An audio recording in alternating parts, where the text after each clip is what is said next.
Sales TV, Sales Transformation. This is episode 6, the final episode of our mini series. So we started several months ago now, it feels like, Grant. Yeah, with Sales Transformation episode 1, what is it and what isn't sales transformation? But today we're talking about how do we know once we've transformed? And so I'm your co-host, the bearded sales guy, otherwise known as Alex Abbott, and I'm joined by my fellow co-host. There you go. Hey, Alex, I'm Dr. Grant Van Albrick. Nice to see you all. I am with Scared So What, the world's first personal change management model and system. And yes, sales transformation. So we missed you last week, Alex. You were traveling a bit, but it was great to see you here today. I'm glad you're with us. And you're right. Sales transformation. We've had some great guests. We've had some great topics, great conversations. We had John at Royal Mail. We've had, who else did we have? We had a Professor. We had Axel as well, too, who was here. So we had some Andy from the ISP and from Cranfield. Professor Javier from Cranfield as well, too. So lots of great discussions. Richard Brooks, yeah. Richard Brooks was with us. Yep, that's absolutely true. And so today I'm excited. We've got a really special guest. So we thought, this is supposed to be our final episode, Sales Transformation in the series. I'm not so sure because I think we're never really done. But that's what we're going to talk about today. So I'm excited to bring to the stage a gentleman who is absolutely phenomenal at what he does. A career sales professional, an author, and an incredible friend that we love to have and share with us today. Please welcome to the stage, Sakis Tassoudis. Sakis, how are you? Thank you. Thank you very much, Grant and Alex. Pleasure to be in your show. And I've seen the series and I admire actually the people that you had there and the topics that you're positioning. Thank you. Oh, thank you. Well, I think we should just dive right into it. We've got only a certain amount of time today. And I know it's lunch hour here in Europe, so we want to make sure that we're getting to the questions. Are we done? So when we think of sales transformation and all of the discussions that we have, all of the leadership input, coaching, change management, et cetera, sales processes, are you ever finished? And we want to come to you, Sakis. And so first, maybe if you can tell us a little bit about you, who you are and your experience, and then we can start off with what you think. Sure. Thank you very much, Grant. So in a nutshell, actually, I started my career as a banker, transformed actually, because that was one of the first transformations that I have done in my life, uncautiously at that time, to a consulting business. I have joined 2 startups.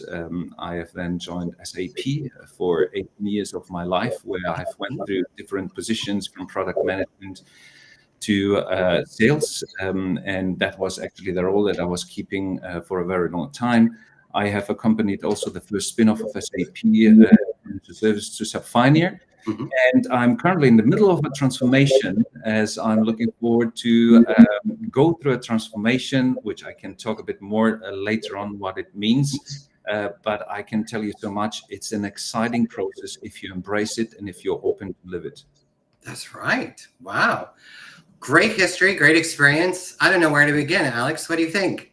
Well, listening to Sakis talk, I was thinking of the word scared, and I know there's a link with what you do, Grant. And we were talking before we went live about this emotion, I guess, of feeling scared and why it's so important to feel scared before you begin the change, the transformation. And there's probably a couple of things in there is what do we mean by feeling scared? But also, I learned something before we went live. There's a difference between transformation and change. And what is that? Yeah, absolutely. Then there is, and when we talk about being scared, it's okay. It doesn't mean you actually have to feel the negative feelings of fear with change, etc. For me, it's a process. It's a mental process of how do you manage change for yourself. And so we've talked about that quite a lot throughout the series.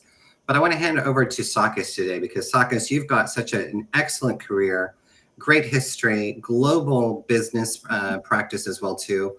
When we talk about sales and sales transformation, And in your mind, are you ever done? That's, I believe, quite hard to answer. But the obvious point would be probably, no, you're not done. But there are some specific aspects that you can consider that you have went through a transformation, which we can speak later on it. But I believe that in order to, first of all, understand, and Alex said the point about the difference between change and transformation, is to ask the question, what is transformation? We will go through later on what a transformation is, because there is a individual point that makes the difference for each one of us. So you will not find a common definition of transformation that defines everything. You can find and scaffold actually a canvas about transformation with specific principles, but that's it. After that, each one of us has his own transformation and has to see how that reflects to him. Then we need to discuss also the point and understand why transformation is so important. It is important because we live in a time which is characterized from ongoing change, which actually, in order to embrace it, brings us to the stage that we have to transform. And I can speak about that a bit later on. And then we talk about sales transformation. It has to do also with leadership, with management and individual. And the question is, how do we lead transformation? And can we lead transformation if we don't transform ourselves? So those are a couple of points that I believe I can give you some transparency. I'm happy to get some of your questions that I believe will make the discussion a bit more candid. Yeah, I love that. And I think, Alex, if you don't mind, I love that last part of what you just said. You know, you can't really start with transformation unless you start with yourself. So there's two kind of points with there. So transformation of self and transformation of sales and sales business entities. So in your mind, Sakis, you know, if I look back at sales training, sales education, as we've known it historically, the last big movement was in the 1980s when you had the consultative sales tips, tricks to overcome objections, to manipulate the conversation, to give your pitches and deliver, and then to close. That's what it was all about back then. And for some reason, sales globally really hasn't advanced from there, but yet people have. Can you talk a little bit about that and why you think transformation is such the big buzzword right now in sales? Yeah, no, that's a great question, Grant. And I believe, as you rightfully said before, some of the professions, and I consider sales being a profession. We know that Dr. Phil Squire and many others are fighting to get this defined as a profession, which I believe is a highly skilled profession that needs to, come to the spot a bit more. But coming back to your question, we see that there is a smaller movement of how this sales profession is evolving and is transforming. And the reason for that, and that is my personal opinion, is it has to do also with where organizations are giving focus. And sales was a traditional job in the past. If you consider SAP as an example, we had times where the customer was calling you and asking you if you have time to go and sell him a product because it was on the hype. Yeah. But those times have changed. Then we have also a change into which are the decision makers, which are the people that you will face when you go to a customer, and how do they understand yourself as being, a salesperson? Is it just, providing the tea and coffee and, some information and bringing the experts inside? Or do they expect you to understand what their business is and to be also tactfully audacious, provoking actually that what they are have not thought about themselves or nobody wants them to ask for?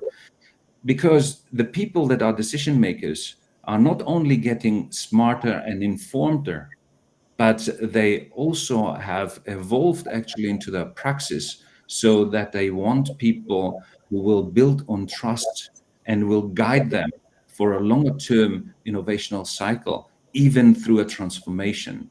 And I believe this is where the demand comes from, where you says that sales education in organization cannot rely anymore on old models. Yeah. When do we talk about new sciences that are relevant in order to understand people, like psychology, like building trust, like understanding, a deep understanding of technology or the topic that you are selling to someone? Yeah. And sales is not anymore sales. I believe it's much more building up a relationship that will lay a foundation of a joint future together, so that you can help the organization or the other organization actually to evolve, eventually to transform. Wow. Yeah.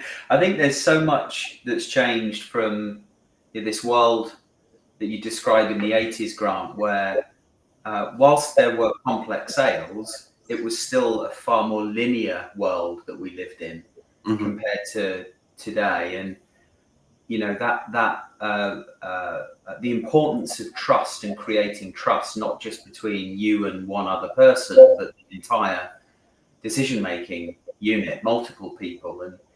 And because I think so many companies have made poor decisions, buying the wrong solutions and paid heavily for it, they're far more cautious in who they trust today.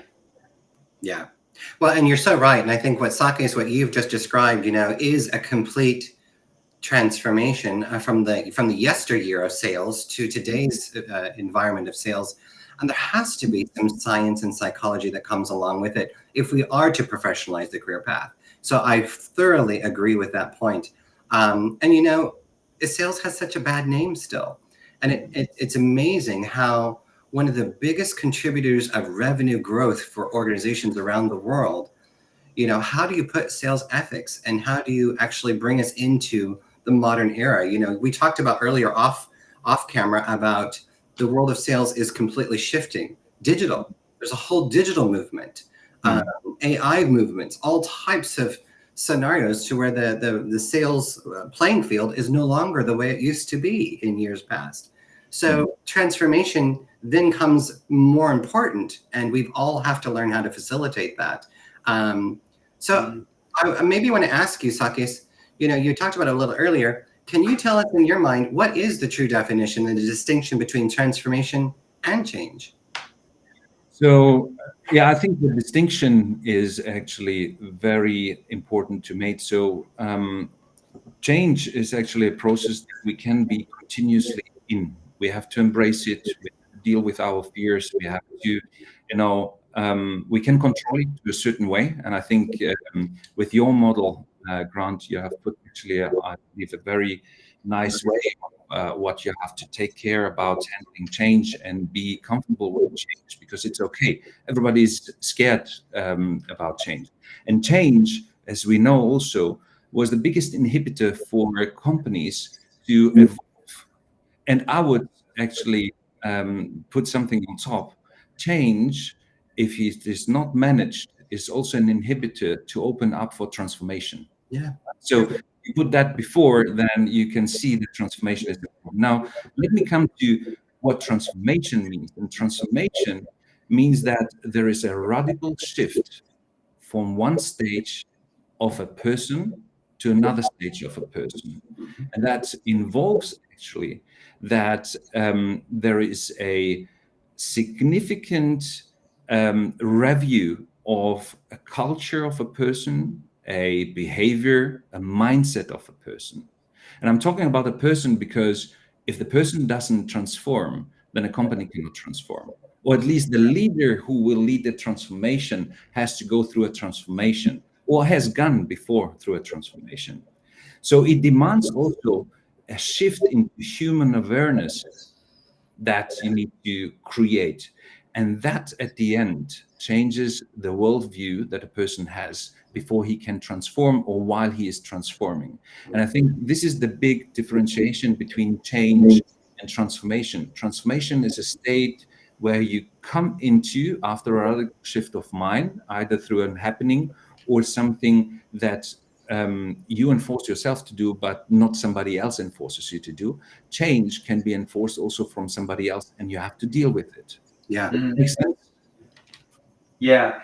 How do you, and maybe this is advice you can give to our audience, but the number of sales leaders that I talk to that are driving change for whatever reason, right? Let's say they've diagnosed the root cause of a problem and they feel strongly that they've got the solution for that. But then they lose faith after a period of time, and then they go back to what they knew. Yeah.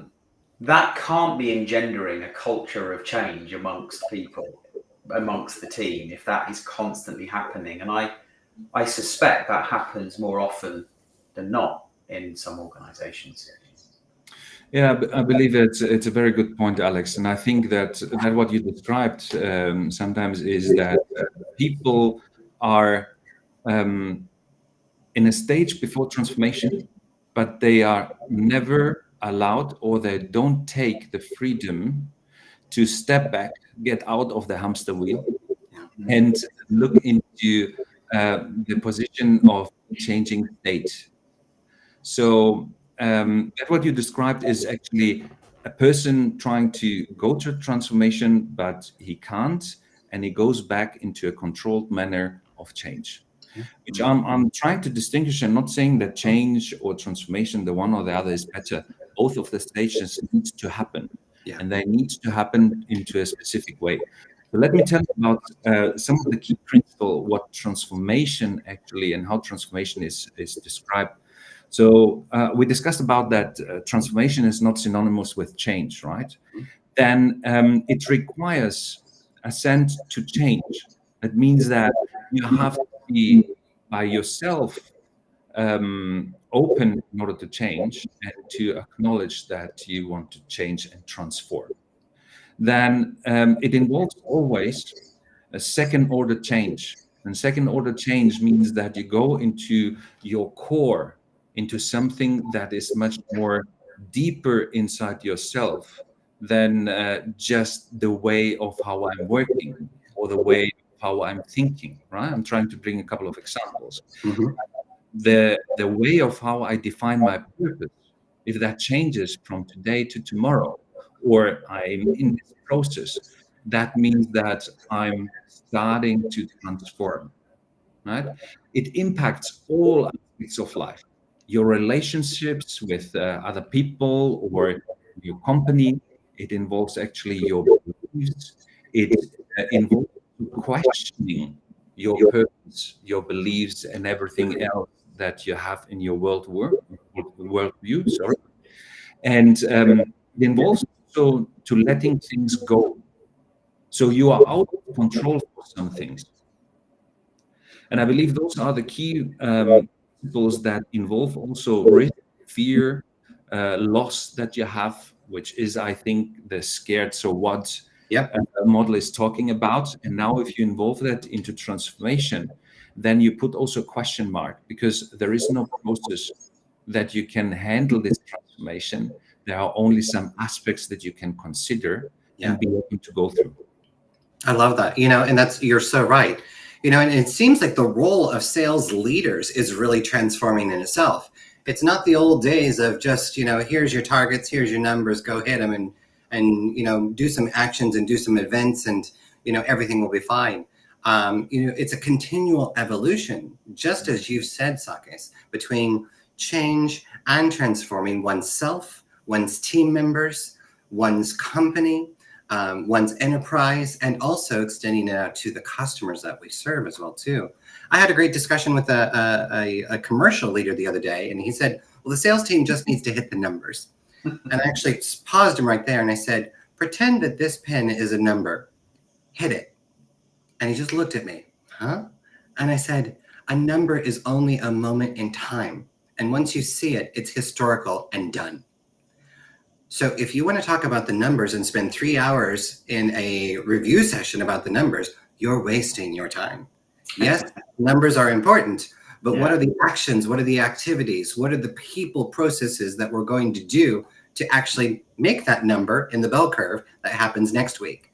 And that, it was amazing, just the eye-opening, you're right. And so we're on a continual transformative journey of bringing the whole organization along the discussion. Well, this is so interesting, Sakis. We're getting close to time, but I know that you are an author as well.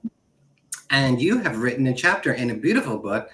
Alex, can you give a shout to our audience so they can see what it is? Yes. I can. So, Sakis, you are an author of a chapter. Can you tell us about your chapter in transformational sales leadership, your perspective? Yeah, I'm. Thank you for giving me this opportunity. It's nice to promote this book, which I believe has incredible individuals that have contributed, and also there are authors that have helped us in order to structure this book. So I'm very thankful that I had this opportunity. My chapter is chapter 12. It's talking about the humanification of leadership in the 21st century. And it goes back to points that you mentioned before, Grant, about, how do we deal with this short-termism in sales, in leadership at all? And what do we need to consider and change? Because it's very simple and the easiest route for managers or leaders to say to their team, go and hit the numbers. I would demand much more from leadership to help me to define the way of how I will hit the numbers, and not focus on the numbers, but focus on creating a value that is based on human values, but helps you actually and find a way for you to go and make the numbers for the company, which I'm not underestimating, but at the same time respects you as an individual and helps you and gives you the tools and the mechanisms and also the empathy, if you like so, and the integrity in order to be committed to find a way to get your customers to make the sale, to help you, the organization to grow. And I'm talking also about a term that I probably invented just for the sake of people, to give them an understanding about the importance of mental health. We talked with Alex before we jumped into the session about the importance of the mental health of salespeople, which we see a decreasing, mental health state of people, not only with burnouts, but also people that are, feeling a situation of disorder, or if you like, so in insanity, meaning becoming insane in sales roles or leadership. So I'm talking a bit about that. And finally, I'm closing in this chapter also about a metanoia concept, which is transformation. Metanoia is a radical shift in mind. Metanoia comes from the Greek word noia, which means nous, and is actually the brain of someone's, which means a bit more than brain, and met is actually the meta state, the next state that you are going through, yet that you are transitioning to. So all this I have put into a chapter that is probably an inspiration for people.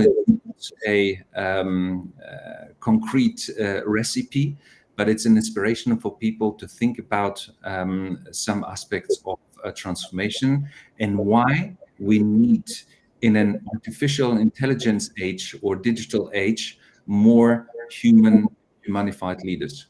Now the book's called Transformational Sales Leadership. Is it just for the sales leader? Is it for the aspiring sales leader? Is it for everyone? It is for everyone, I would say. However, I consider sales leadership being an art that deals so directly with a relationship of your customer. Yeah. It involves many cultures. I have worked in over 70 countries, selling there with my teams, which I never could do without my teams.